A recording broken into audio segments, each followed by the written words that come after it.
તમામ કોર્પોરેટર નહીં, ફક્ત કોંગ્રેસના કોર્પોરેટરની એટલા માટે ચકાસણી કરવામાં આવે છે કે અમે આતંકવાદીઓ પ્રથમ દ્રષ્ટિએ દેખાતું હતું મને તો, કારણ કે મને એકની પાછળ 10-15 પોલીસ વાળા જો મારી ઉપર મારા ખિસ્સા કાઢવા માંડે, આ કાઢવા માંડે, એનો અર્થ શું બતાવે છે કે ક્યાંક ને ક્યાંક ભાજપ ડરી ગયું છે, પોતે કૌભાંડો કરે છે, પોતાના કૌભાંડની બીકના હિસાબે ભાજપ વાળા ડરી ગયા છે અને બહાર જનરલ બોર્ડમાં ન પડે એના માટેની અમારી પૂર્વ કાઢી લે છે બધા કાગળો બગડો, પરંતુ એ થશે, બોર્ડમાં થશે ને થશે.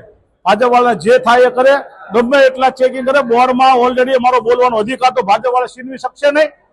માન્ય અધ્યક્ષશ્રીને પણ હું વિનંતી કરી, અમારો બોલવાનો અધિકાર તમે છીનવી શકતા નથી, એટલે અમે બોલવાનું થાય. રોગશાળામાં અનેક લોકોના મૃત્યુ જે છુપાવવામાં આવે છે, ફક્ત એક કોર્પોરેશનના કર્મચારી છે અને એક અખબારના એક સભ્ય છે, એના પરિવારના સભ્યના જો આવું અવસાન થાય તો એ તો એના ભાજપના કે એના આકાથી કોઈ રોકી ન શકાય. એ લોકો તો બોલવાના છે, એટલે તમે જે બોલી શકો છો એ લોકોનું બહાર પાડ્યું છે. હકીકતમાં જે નથી બોલ્યા એ લોકોના કેટલા મૃત્યુ છે એ આંકડા હકીકતમાં ખોટા બતાવી રહ્યા છે.